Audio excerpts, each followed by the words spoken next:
muchas las personas que han alcanzado salvación por fe al recibir al Señor Jesucristo como Salvador y Señor de sus vidas. Pero ¿cuántas veces podemos ver que esa fe se resquebraja por falta de conocimientos doctrinales? Y aquí vamos a mencionar dos factores negativos que se interponen para que un creyente no pueda crecer espiritualmente. Y en primer lugar están los creyentes conformistas, que creen que con el hecho de haber recibido a Cristo ya todo está solucionado y no necesitan aprender porque ya son salvos. En segundo lugar, tenemos algunos pastores que se oponen tajantemente a las enseñanzas teológicas que se imparten en los institutos bíblicos porque no las consideran necesarias, y algunos hasta se atreven a decir que esas enseñanzas son del diablo, y se apoyan en el pasaje bíblico de primera epístola de Juan, capítulo 2, versículo 27, donde el apóstol dice que si tenemos la unción, no tenemos necesidad de que nadie nos enseñe. Pero esto está escrito por causa de las doctrinas torcidas que abundan en nuestro medio, para que no nos dejemos engañar por ellos, según nos dice el versículo anterior de primera de Juan 2:26. Por ejemplo, si en su camino se le atraviesa uno de esos que se hacen llamar testigos de Jehová, un mormón, un adventista, con respecto a salvación y a doctrina bíblica, ¿qué tendrían que enseñarnos a nosotros esas personas? Usted y yo no necesitamos que esta gente nos vengan a adoctrinar, porque nosotros tenemos la unción del Espíritu Santo, y por causa de tener esta unción, estamos en la capacidad de aprender de un maestro bíblico a quien el Señor haya capacitado con altos conocimientos de la Escritura para enseñar también a otros. Nos preguntamos que cómo se cumpliría el mandato que dio nuestro Señor Jesucristo en Mateo 28:19, de id y haced discípulos a todas las naciones, si no hubieran maestros para formar esos discípulos. Es por esta razón que con la ayuda del Señor nos proponemos desarrollar un breve y sencillo estudio sobre teología bíblica, y que Él mismo sea de gran ayuda para fortalecer la fe de aquellos que sinceramente desean conocer más del Señor. En primer lugar diremos que hay algunas palabras muy comunes en el lenguaje cristiano, pero que no aparecen en la Escritura. He aquí algunas de ellas: el rapto, el calvario, añadidura, danza en el espíritu, esfuérzate que yo te ayudaré, lanzar la primera piedra, soy Pentecostés, Dios le bendiga, la Trinidad, etc. Todas estas frases no aparecen en la Biblia, y aunque parezca raro, pero ni siquiera la palabra Biblia aparece en la Biblia, porque esta palabra, con la cual se identifica las Sagradas Escrituras, al igual que la palabra Trinidad, son términos meramente teológicos, y la palabra teología también tenemos que reconocer que no es una palabra bíblica, más bien tenemos que aceptarla como una ciencia. La palabra teología se forma de dos palabras griegas, theos y logos. La palabra theos, la vamos a deletrear T-H-E-O-S, quiere decir Dios. Los griegos le atribuían este nombre a Zeus, un dios mitológico, y Zeus era considerado como el padre de todos los dioses en la mitología griega. En Egipto y Roma se le conocía como el dios Júpiter. La segunda palabra es logos, que quiere decir discurso, palabra o razón. Estas dos palabras, theos y logos, unidas entre sí y traducidas al castellano, forman la palabra teología, la cual da a conocer la existencia de Dios, lo mismo que sus atributos y sus obras. En el mundo hay muchas ciencias, las cuales el hombre ha desarrollado para adquirir conocimientos. Algunas han traído bien a la humanidad, otras han traído desgracias. Pero dentro de todas esas ciencias, solamente nos interesan por el momento dos de ellas, y son la filosofía y la teología. Ambas tienen mucho que enseñar, porque sus objetivos son opuestos, no contrastan y chocan entre sí. Vienen siendo algo así como la luz con las tinieblas, como la carne y el espíritu, como el aceite y el agua que jamás podrán mezclarse. La filosofía es una ciencia que nació en Grecia, la cual exalta los valores humanos e ignora totalmente a Dios. Para los filósofos, el hombre tiene el poder para vivir y para sobrevivir. Según el filósofo Aristóteles, la solución para los problemas de la vida es llegar a conocerse a uno mismo. El filósofo Zoroastro dice que hay que usar el poder de la voluntad para ser un vencedor. El filósofo Carlos Darwin dice que los que sean más capacitados, estos son los que vivirán.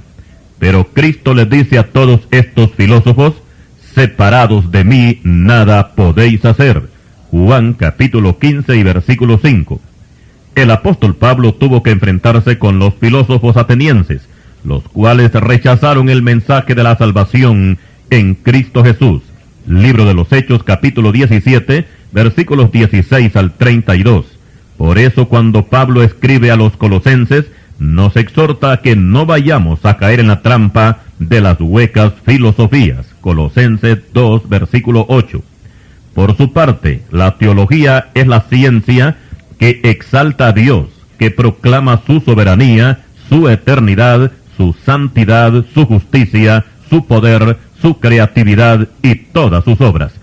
Y al mismo tiempo, la teología destrona al hombre de su pedestal filosófico, de su grandeza y su soberbia, y lo lanza al polvo de la tierra, y le da el deshonroso título de miserable pecador, tal como sucedió con Saulo de Tarso en su loca carrera hacia Damasco, que antes de su conversión era un hombre prepotente, con grandes influencias políticas y religiosas, con mucho talento humano, pero enemigo de Dios.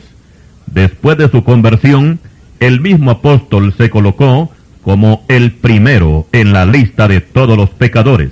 Primera epístola a Timoteo 1, versículo 15. Ahora vamos a conocer algunas ramas teológicas de lo que encierra en sí la teología. Y tenemos en primer lugar la teología bíblica, que estudia el desarrollo de la revelación de todos los libros que forman la Escritura. Segundo, la teología dogmática, que es el estudio de los credos y los escritos de los padres de la Iglesia. Tercero, teología sistemática, que es un estudio en forma continuada de los libros de la Biblia por su orden, capítulo por capítulo, y si es posible hasta versículo por versículo. Cuarto, teología histórica, que estudia la vida de la Iglesia desde su inicio en Jerusalén hasta nuestros días. Y quinto, la teología exegética, que estudia los idiomas originales en que fue escrita la Biblia, como ser el hebreo, el arameo y el griego, que fue escrito precisamente el Nuevo Testamento. Sexto, tenemos la teología pastoral, que trata sobre la disciplina, las responsabilidades, deberes y derechos del pastor. Séptimo, la teología práctica, que es aplicada para los creyentes que no tienen o tienen poca preparación docente. Algunos no saben leer ni escribir, pero si honestamente han recibido a Cristo en su corazón por fe, son salvos. Lo importante de conocer es que todos los creyentes tenemos teología, aun los que no creen en ella. Si algún hermano dice que no cree en la teología, pues precisamente que esa es su teología, no creer en ella. Y ahora vamos a hablar sobre la teología bíblica, que a su vez encierra las ramas de la hermenéutica y homilética, también la oratoria y las evidencias cristianas. Estas cuatro enseñanzas son la base fundamental de la teología bíblica. Y ahora viene esta pregunta: ¿qué es hermenéutica? La hermenéutica es la ciencia que enseña a interpretar correctamente los textos bíblicos. Una cosa es bueno explicar, y es que la Biblia, considerada a sí misma como más cortante que una espada de dos filos, según Hebreos 4:12, el creyente debe de saberla manejar, porque así como le puede dar la vida, también le puede dar la muerte. Ejemplos: el fuego es de gran utilidad para la vida humana, pero si la persona se descuida, le puede causar un incendio, y le puede producir grandes pérdidas, incluso hasta vidas humanas. Lo mismo puede suceder con el agua y otros elementos que hay que saberlos manejar para que no nos vayan a producir desgracias, sino que nos produzcan bendición. La palabra de Dios no lo es menos, y podríamos decir que es mucho más peligrosa si no se sabe interpretar correctamente. Esa es la razón por la cual han salido tantas doctrinas presentando sus errores como si fueran verdades, porque no han tenido una correcta interpretación de los textos bíblicos. Cristo dijo: escudriñad las Escrituras, porque a vosotros os parece que en ellas tenéis la vida eterna, y ellas, las Escrituras, son las que dan testimonio de mí. Juan 5:39. Son muchos los que han escudriñado las Escrituras y jamás encontraron allí vida eterna. Los escribas y los fariseos eran expertos en manejar el Antiguo Testamento, pero jamás pudieron estas personas ver allí en esas páginas, no pudieron ver a Cristo, ni en la ley, ni en los profetas, ni en los salmos. Lucas 24:44. Y por no interpretar correctamente las Escrituras, murieron sin salvación. Cierta vez, un intérprete de la ley le preguntó al Señor Jesucristo que qué tenía que hacer para tener la vida eterna. Cristo se sorprende de que este hombre le haga esta pregunta, porque es intérprete de la ley, y el Señor le dice: ¿qué está escrito en la ley? ¿Cómo lees? Lucas capítulo 10 versículos 25 y 26. Esta frase quiere decir: ¿cómo interpretas tú la ley?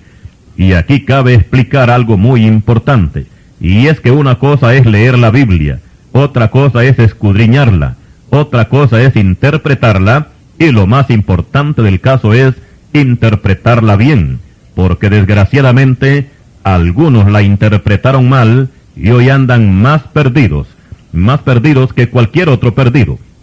Y por supuesto que algunos que interpretaron mal la Escritura se murieron y se condenaron para siempre por no haber entendido bien lo que el Señor tiene en su santa palabra.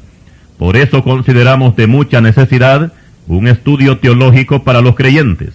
La hermenéutica enseña a los predicadores a escoger los textos para sus mensajes, según sea la ocasión que se presente.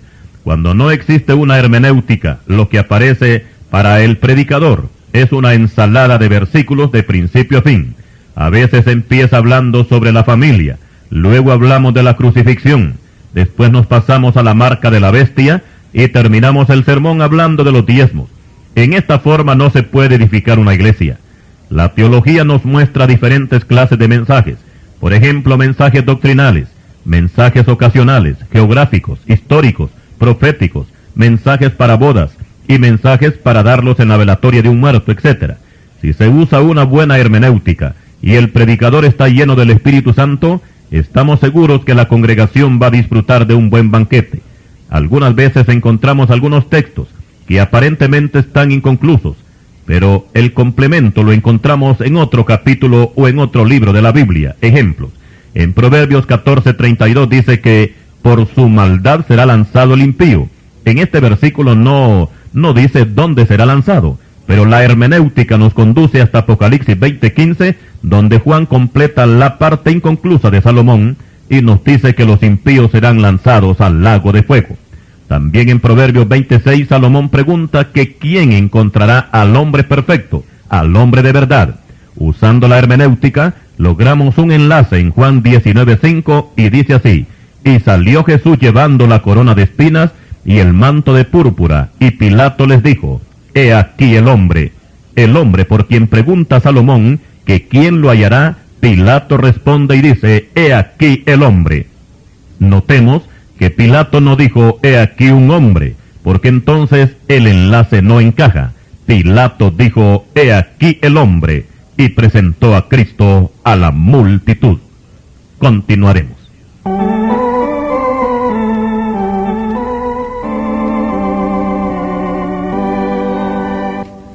En este estudio vamos a considerar a la teología como el arma más poderosa para combatir el error.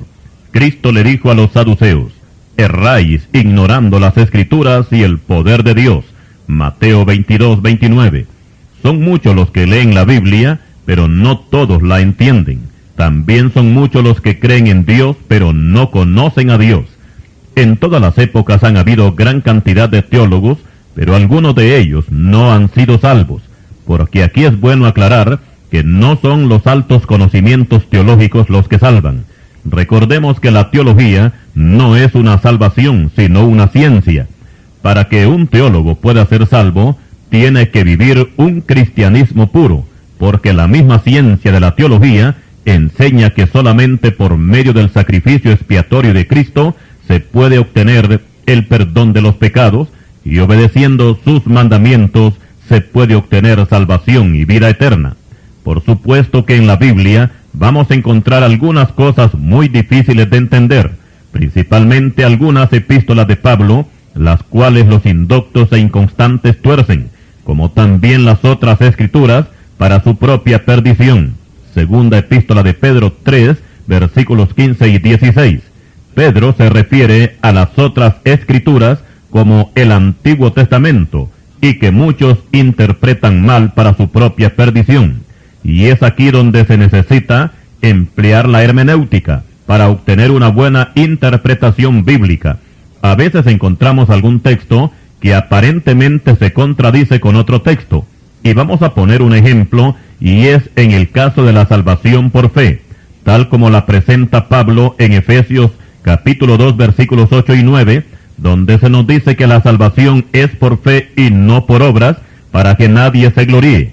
Aquí se explica que la fe es suficiente sin necesidad de las obras. Sin embargo, Santiago nos dice: hermanos míos, ¿de qué aprovechará si alguno dice que tiene fe y no tiene obras? ¿Podrá la fe salvarle? Santiago 2:14. Luego nos dice en el versículo 20 que la fe sin obras es muerta. Usando la hermenéutica, nos vamos a dar cuenta que las dos epístolas están prácticamente bien escritas. Lo que Pablo dice es que para ser salvo no se necesitan obras, porque Dios no las necesita. Aquí Pablo trata sobre la conversión de un pecador. Santiago, por su parte, trata con esta misma persona, pero ya convertida. La fe que habla Santiago no es para salvación, sino de alguien que ya es salvo y vive por fe. Y la fe, dijéramos que es acción. Una fe muerta es comparada a un objeto que una persona compra, pero jamás lo usa. Entre las muchas doctrinas erradas que abundan en nuestro medio, vamos a mencionar una, que sus seguidores bautizan solamente en el nombre de Jesús, amparándose en la orden del apóstol Pedro en Hechos 2:38. Si nos trasladamos a Mateo 28:19, encontramos que el Señor Jesucristo ordena bautizar a los creyentes en el nombre de la Trinidad. El apóstol Pedro solamente menciona el nombre de Jesucristo. Si analizamos estos dos textos con una mente carnal y natural, vamos a encontrar error y contradicción, pero no hay tal cosa si el Espíritu Santo nos guía con una buena hermenéutica. Y este aparente problema se resuelve de la siguiente manera. La palabra clave para el bautismo en agua es el nombre. Pedro lo usa una sola vez para mencionar a Cristo, y el Señor Jesucristo usa el nombre una sola vez también. Fijémonos bien en esto. Si Cristo hubiese dicho, bautizándolos en el nombre del Padre, en el nombre del Hijo y en el nombre del Espíritu Santo, aquí sí hubiera un error bíblico, si lo comparamos con la orden de Pedro en Hechos 2:38. Pero Cristo dijo, bautizándolos en el nombre del Padre y del Hijo y del Espíritu Santo. Notemos que el Señor solamente una vez menciona la palabra nombre, porque la palabra nombre abarca a la Trinidad, o sea, al Padre, al Hijo y al Espíritu Santo. Ahora vamos a tomar algunas definiciones con respecto al tema que estamos tratando y diremos que la teología es una ciencia. En este caso, un hombre puede ser teólogo sin ser cristiano. Sin embargo, el cristianismo puro es vida. En este caso, un hombre puede ser salvo sin conocer mucha teología. La moralidad por su parte es una ley, pero no garantiza salvación a nadie. Recordemos que el joven rico le dijo a Cristo que él guardaba los mandamientos de la ley. Mateo 19, versículos 17 al 20. Este joven rico era el ejemplo de la moralidad, sin embargo, no era salvo. La adoración es un arte cuando la persona aprende a adorar, pero se convierte en un privilegio cuando adoramos a Dios. Y aquí cabe explicar que hay personas que adoran, pero no al Dios verdadero, sino a dioses falsos. Para el caso, los musulmanes son expertos adoradores, pero no adoran al Dios que los creó a ellos. Ellos adoran a un Dios falso llamado Alá. Para ellos, adorar es un arte, pero no es un privilegio. Las Escrituras muestran claramente que a Dios solamente se le puede conocer a través de Cristo. Desgraciadamente son millones de personas que buscan a Dios por otros medios. La teología enseña que Dios se ha revelado al hombre de tres formas. Primero, a través de la naturaleza. Toda persona racional tiene que entender que todo lo que existe es porque hay alguien que lo ha creado, y ese alguien tiene que ser Dios. La teoría darwinista nos dice que el hombre desciende del mono, y no puede ser aceptada esta teoría por una persona que actúe con una mente racional. Oigamos la declaración que nos da el apóstol Pablo conforme a la revelación de Dios por medio de la naturaleza. Porque las cosas invisibles de Él, de Dios, su eterno poder y deidad, se hacen claramente visibles desde la creación del mundo, siendo entendidas por medio de las cosas hechas, de modo que no tienen excusa. Romanos capítulo 1, versículo 20. Más adelante Pablo nos dice que a través de las cosas hechas, o sea de la naturaleza, los hombres han conocido a Dios, pero no le dieron gloria, antes bien cambiaron a Dios por la criatura. Romanos 1, versículos 21 al 23.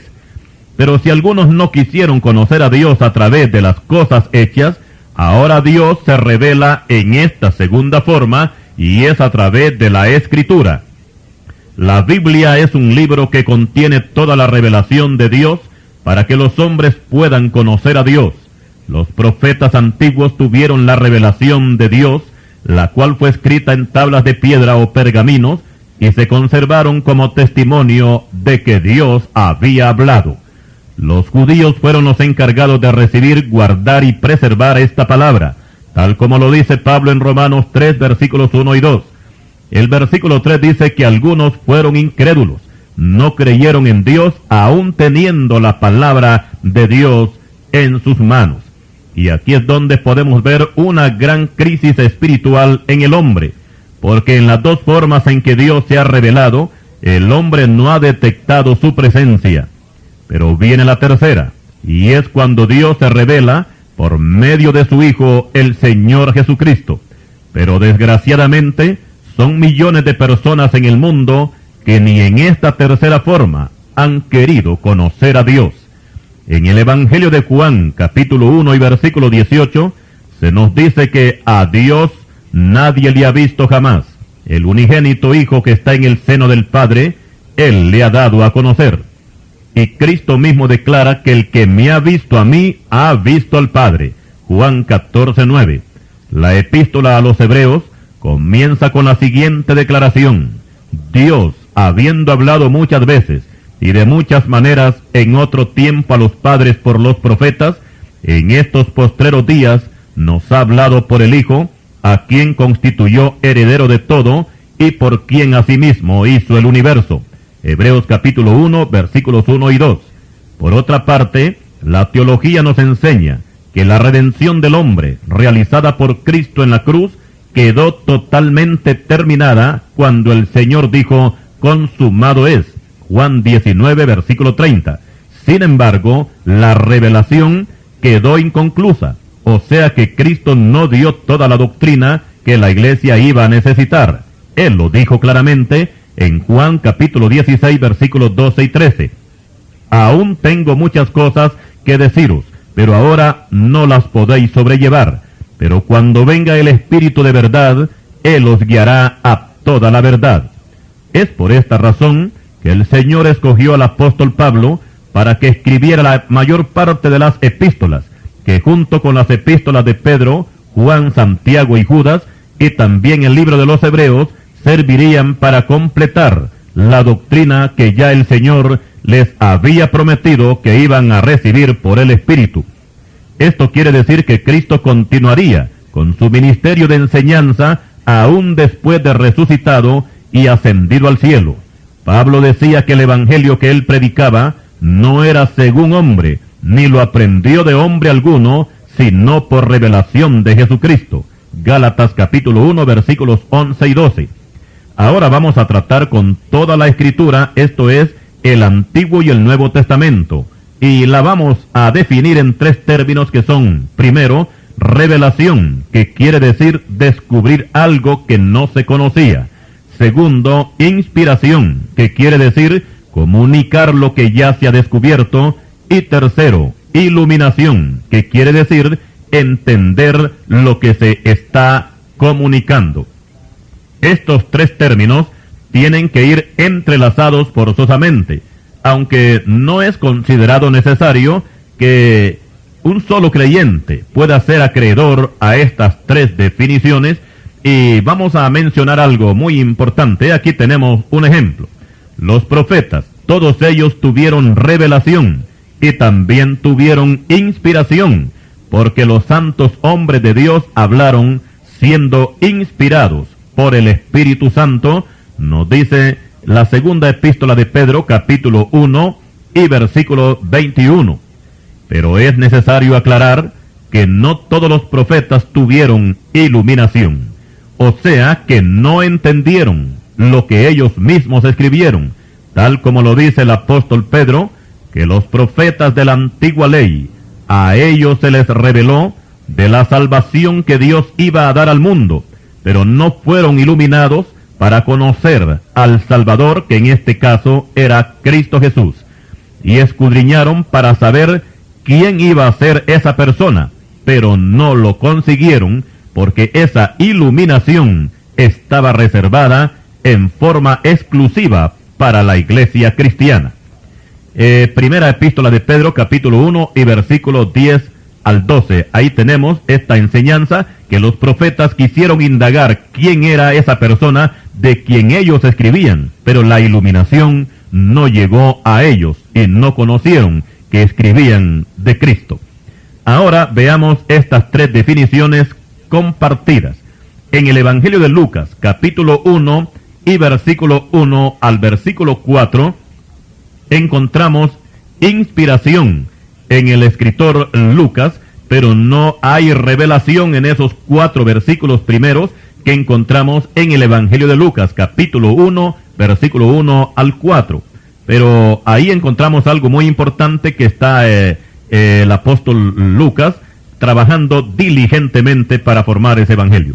En primera epístola de Pedro, capítulo 1 y versículos 10 y 11, encontramos inspiración sin iluminación.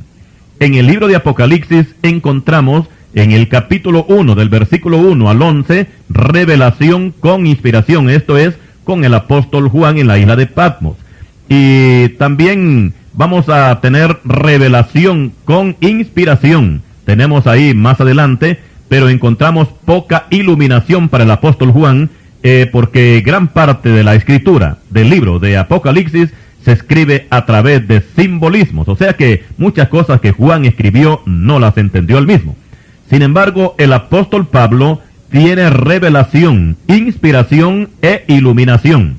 En primera epístola de los Corintios, capítulo 2, versículo 12, dice Pablo: y nosotros no hemos recibido el espíritu del mundo, sino el espíritu que proviene de Dios, para que sepamos lo que Dios nos ha concedido.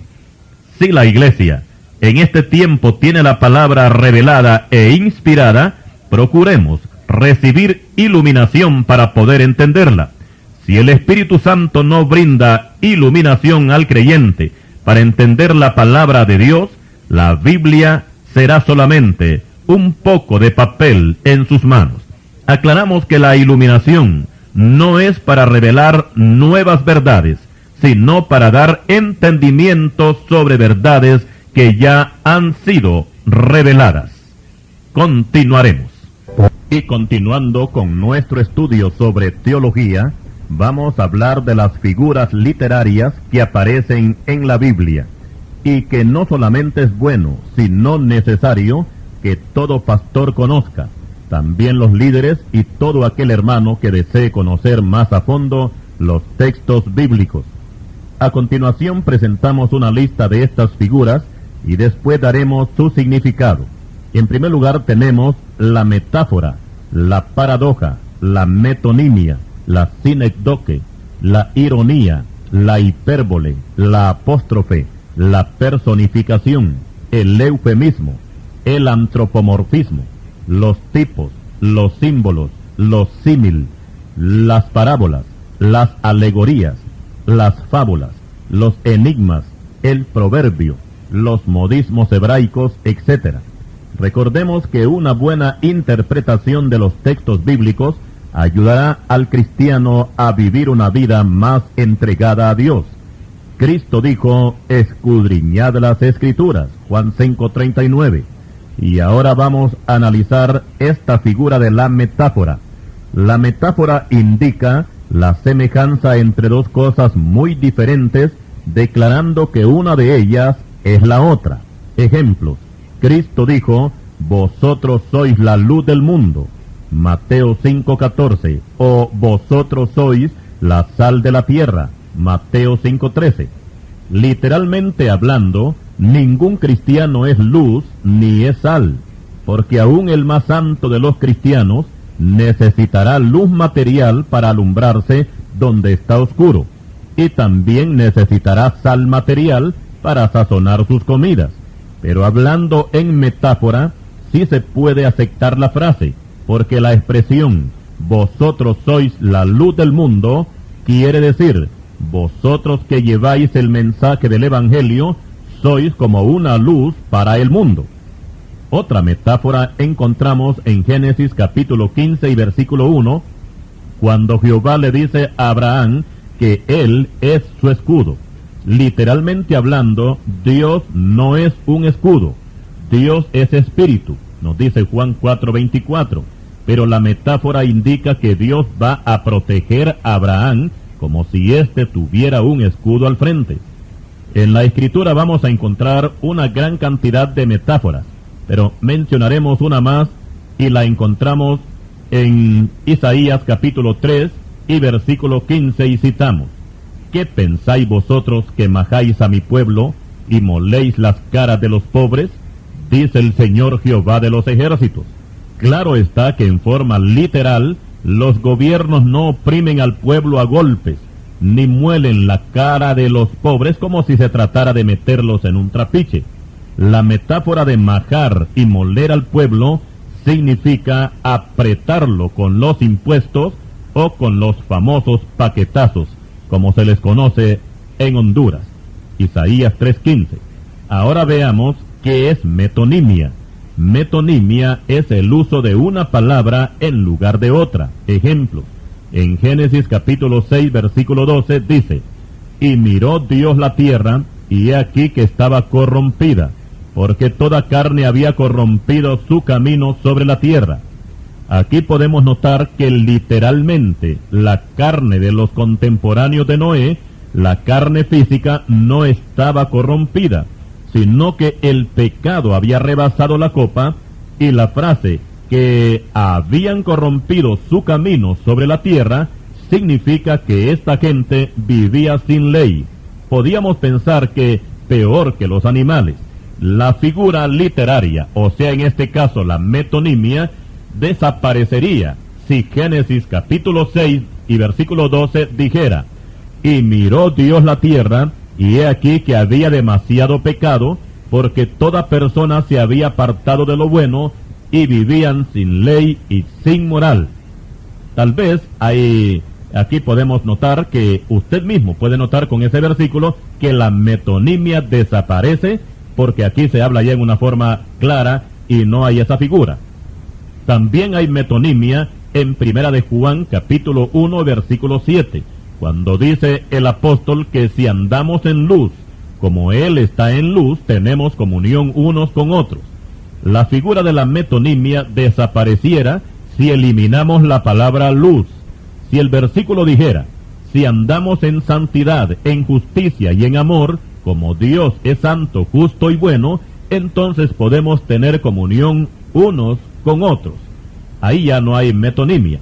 Otra metonimia encontramos en Proverbios capítulo 23 y versículo 23 que dice, compra la verdad y no la vendas. Aquí se usa una palabra por otra. Literalmente todos sabemos que la verdad no se compra con dinero. Y también es cierto que al tenerla no se puede vender. Lo que Salomón nos quiere decir es que si queremos tener la verdad, paguemos el precio de la obediencia. Y cuando la tengamos, no vayamos a cometer el fatal error de apartarnos de ella.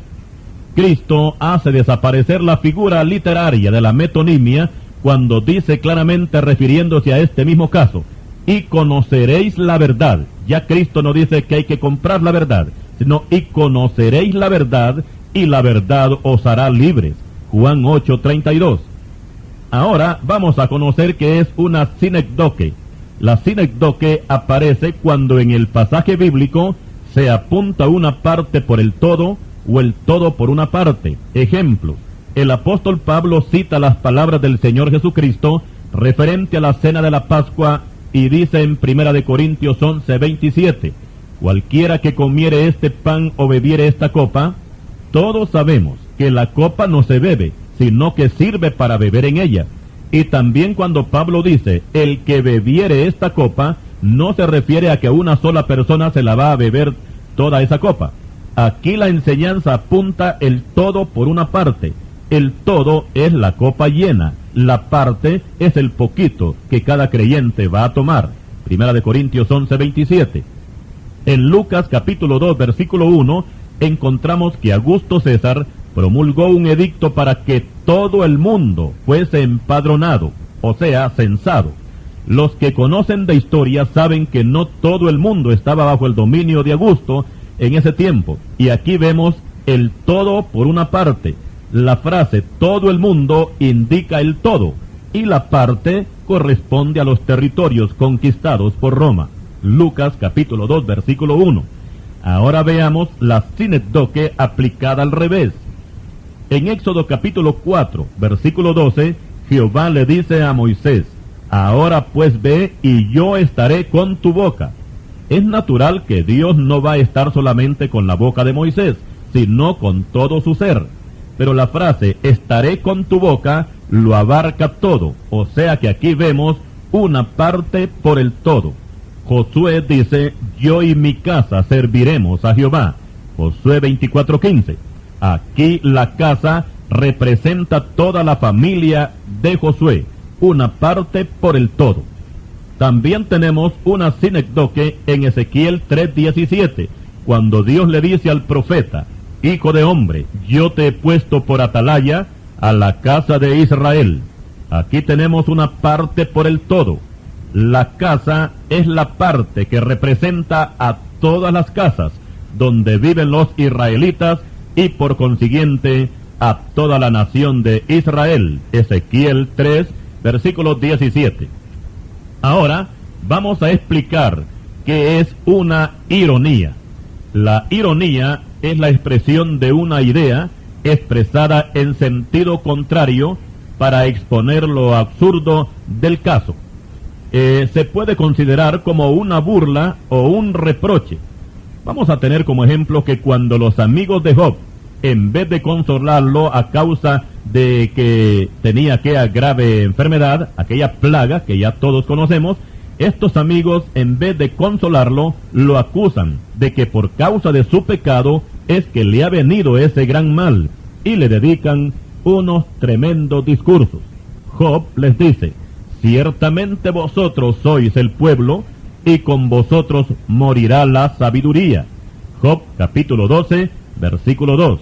Lo que Job les dice en son de burla es que el día que ellos se mueran, se habrán acabado todos los sabios, porque ellos son los únicos. Más adelante en Job capítulo 13 y versículo 4, Job les habla al revés y les dice que ya no son sabios, sino que son médicos nulos. El apóstol Pablo, resentido con los corintios, les dice en forma irónica: como soy astuto, os prendí por engaño. Segunda epístola a los Corintios, capítulo 12 y versículo 16. Cuando Pablo dijo esta frase, podríamos pensar que se encontraba, como decimos, con un nudo en la garganta. Pero en el siguiente versículo reacciona y dice: ¿acaso os he engañado por alguno de los que he enviado a vosotros? Segunda de Corintios, capítulo 12, versículos 16 y 17. Cuando Jehová le describe a Job la grandeza del universo y las maravillas que hay en la tierra y cómo fue creado todo, da a conocer la ignorancia de Job y le dice Dios en forma irónica a Job: tú lo sabes, pues entonces ya habías nacido, y es grande el número de tus días. Job, capítulo 38, versículo 21. En el libro Primero de Reyes, capítulo 18 y versículo 27, encontramos las palabras irónicas que Elías les dirige a los sacerdotes de Baal, y citamos: y aconteció al mediodía que Elías se burlaba de ellos, diciendo: gritad en alta voz, porque Dios es, quizá está meditando, o tiene algún trabajo, o va de camino, tal vez duerme, y hay que despertarle. Elías sabía que Baal era una estatua muerta, pero en su burla lo presenta como si tuviera vida. A esto se le llama una ironía. Ahora veamos qué es una hipérbole. La palabra hipérbole significa tirar más allá, o sea, exagerar las palabras y las ideas. Tienen el ánimo, por supuesto, de mentir o engañar. Ejemplos: Moisés relata en Deuteronomios capítulo 1 y versículo 28 lo que los espías vieron en la tierra de los gigantes, los hijos de Anac. Su reporte era que las ciudades donde habitaban estos gigantes eran amuralladas hasta el cielo. Aquí hay una hipérbole donde se da a entender que las murallas eran altas, pero que llegaban hasta el cielo. Por supuesto que era una exageración. En Génesis capítulo 15 y versículo 5 encontramos que Jehová le dijo a Abraham: mira ahora los cielos y cuenta las estrellas si las puedes contar. Y le dijo: así será tu descendencia. Tal vez Dios no está diciendo que según la cantidad de estrellas que hay en el universo, así va a ser la cantidad de judíos que habrían en la tierra, pero sí está demostrando que la descendencia de Abraham iba a ser muy grande. Génesis 15:5. En Hechos 27:34, el apóstol Pablo alienta a los soldados y a los presos que junto con él van hacia Roma en un barco que no ofrece mucha seguridad, y les dice: por tanto os ruego que comáis por vuestra salud, pues ni aun un cabello de la cabeza de ninguno perecerá. Podíamos pensar que de las 276 personas que iban en ese barco, según Hechos 27:37, podían haberse peinado esa mañana, algunos de ellos, y algunos cabellos podían venirse en el peine. Pero las palabras de Pablo no se enfocan a la pérdida de un pelo, sino a la completa seguridad que Dios les iba a dar a todos los que iban en el viaje, por lo menos en lo que respecta a la seguridad física, porque la nave fue destruida por la fuerte tempestad, pero nadie pereció, porque todos llegaron nadando a la isla de Malta. Hechos, capítulo 28, versículo 1. En nuestro medio ambiente usamos muchas hipérboles, o sea que exageramos en las conversaciones. Cuando el estadio se llena de gente, o hay fiesta en una casa, a menudo se oye decir: no cabía uno más, aunque quepan 20 todavía. Otros van más allá y dicen: estaba tan lleno que no cabía ni una aguja. En nuestra enseñanza diremos que por muy lleno que esté el salón, siempre van a caber más de 1 millón de agujas ahí adentro. A algunas personas se les oye decir que los frijoles están por las nubes, pero literalmente hablando, usted nunca busque frijoles en las nubes. La frase no es más que una exageración para dar a conocer que los productos han subido de precio o están caros. Los periodistas nos dan la información y dicen: habían miles de personas en la concentración, aunque hablando honestamente no habían ni 100. Las exageraciones dentro de la teología se les conoce como hipérboles. Continuaremos.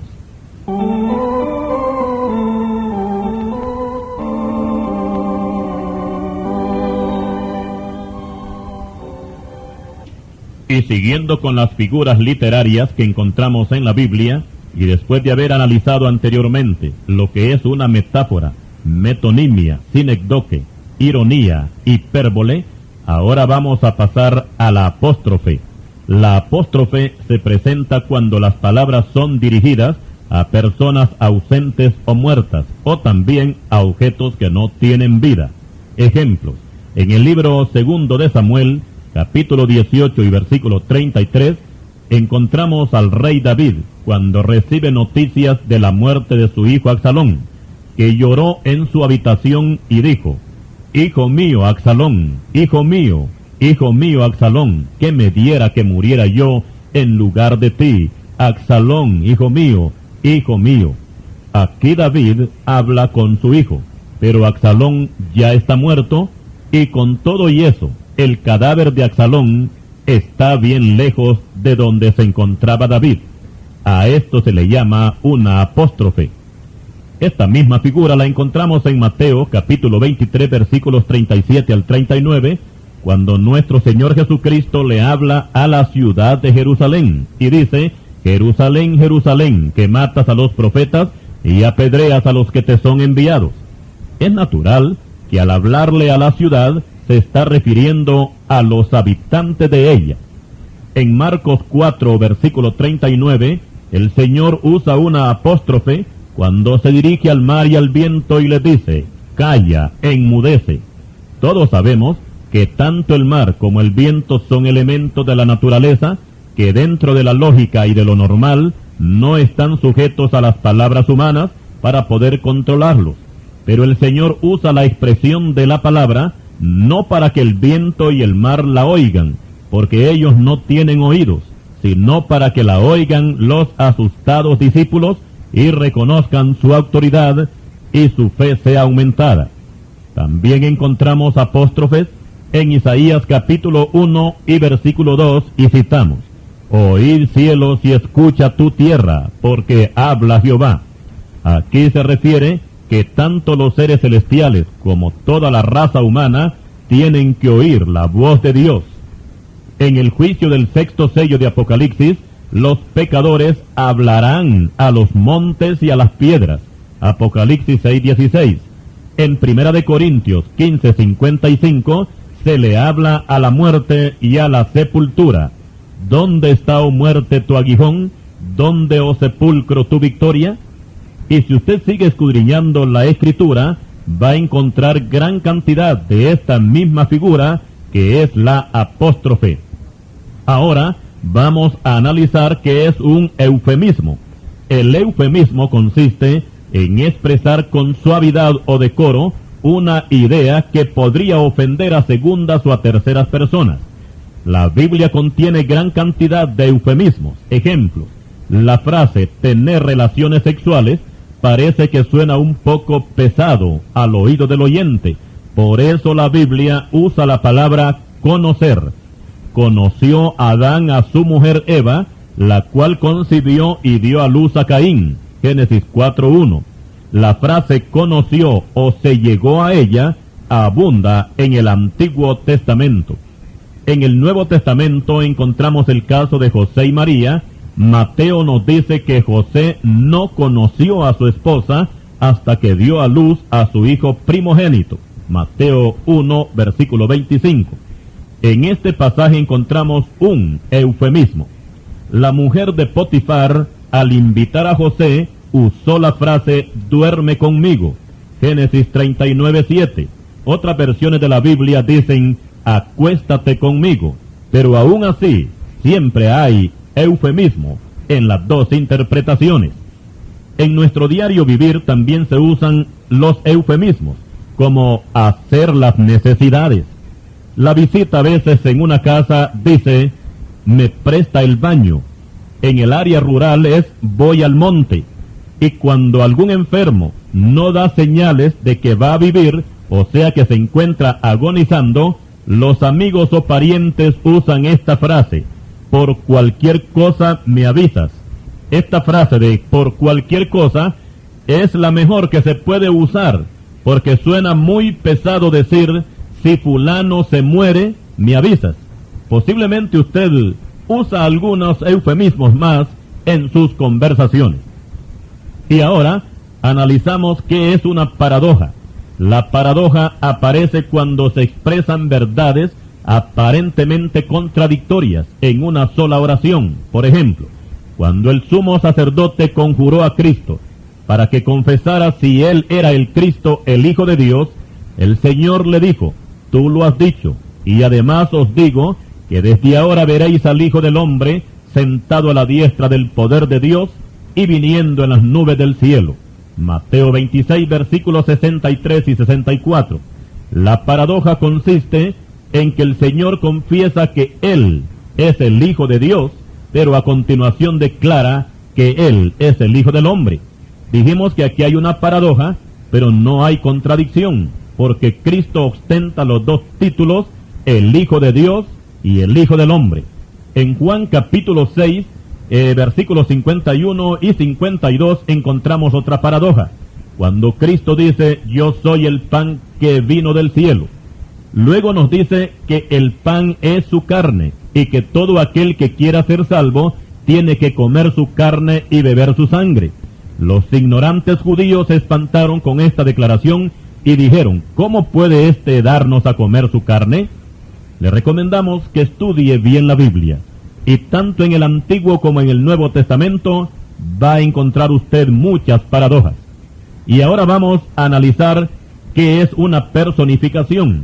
Esta figura la encontramos cuando se le atribuye vida a las plantas o cosas. Ejemplo, en Isaías 55, versículo 12, se habla de la alegría de la vegetación como si fueran personas, por causa de que los predicadores llevan la palabra de Dios, y dice el texto: porque con alegría saldréis y con paz seréis vueltos. Los montes y los collados levantarán canción delante de vosotros, y todos los árboles del campo darán palmadas de aplauso. Por su parte, el sabio Salomón personifica a la sabiduría como si fuera una persona humana y dice: la sabiduría clama en las calles, alza su voz en las plazas, clama en los principales lugares de reunión. En las entradas de las puertas de la ciudad dice sus razones. Proverbios 1:20. En Isaías 14, versículo 8, los cipreses y los cedros proclaman su alegría, porque los madereros no les han metido la sierra. Y por cuanto Dios ha redimido a Israel, se ordena a los cielos, a las profundidades de la tierra, a los montes y todo árbol del bosque, que griten con júbilo y que se desborden en alabanzas. Isaías 44, versículo 23. Ahora vamos a estudiar la fábula, la cual no abunda mucho en la Biblia, y las principales las tenemos en el libro de Jueces. La fábula es una narración de algo que sucede en el mundo irracional y que se emplean para enseñar una lección moral, o como dijéramos, una moraleja. Explicamos que las fábulas son más abundantes en la literatura secular que en la Biblia, por la razón que la fábula enseña una verdad terrenal, contrario a la parábola, que enseña verdades celestiales. La fábula es diferente a la personificación, porque la personificación se atribuye a seres irracionales y a elementos sin vida.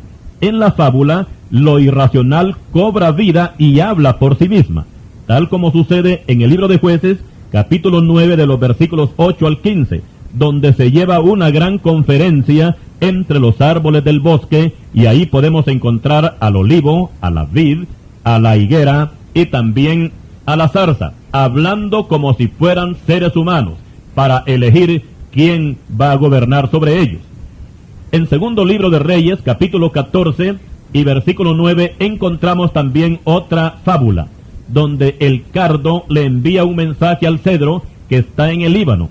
Hoy le llamaríamos a esto un mensaje en clave, y se trata del rey Amasías, rey de Judá, representado por el cardo, que le envía a decir a Joás, rey de Israel, que venga a cierto lugar para que se vean las caras.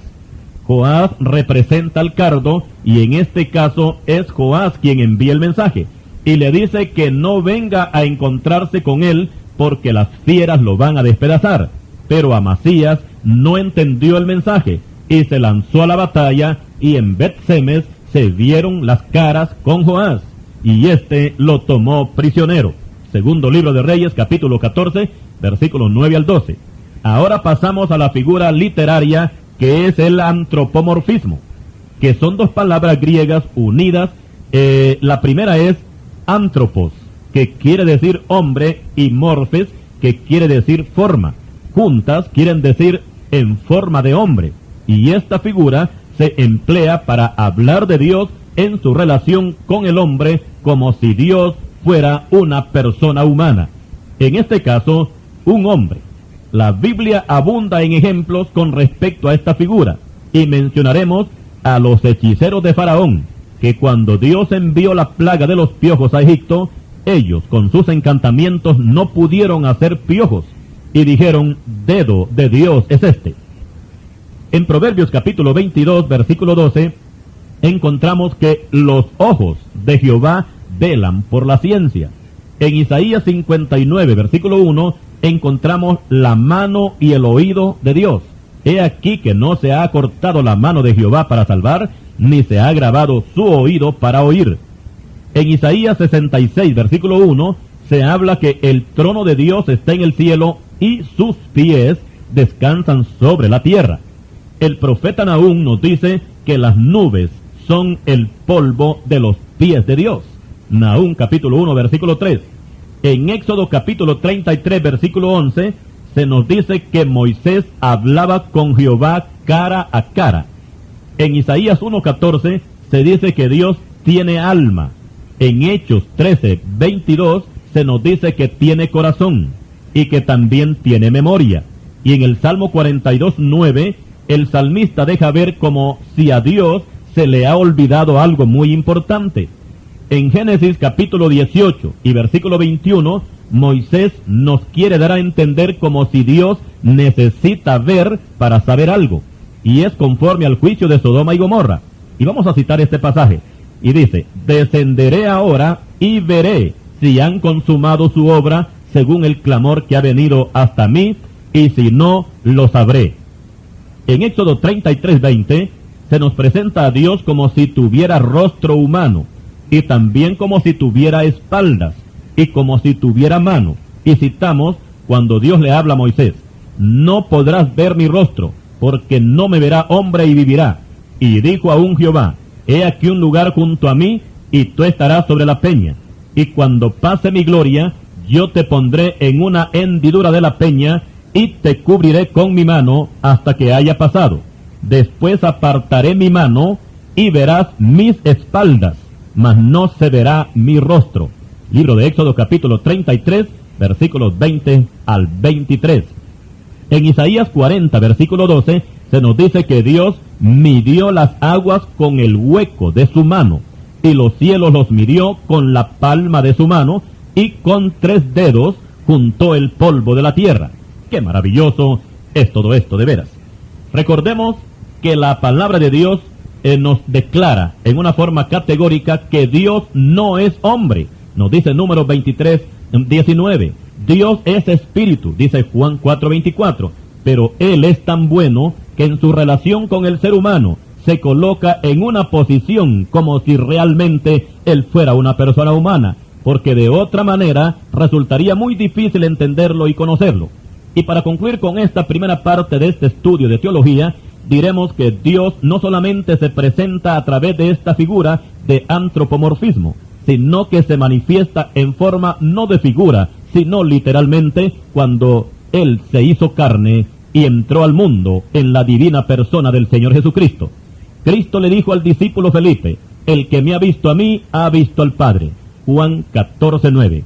Si a usted se le ha hecho un poco difícil entender el significado de las figuras literarias que hemos expuesto anteriormente, no se preocupe, y diga como dijo un predicador, yo no tengo mucha teología, la única teología que yo conozco es saber que Dios me ama y yo le amo a Él. Si el Señor nos permite, continuaremos con el segundo estudio sobre teología. Dios le bendiga.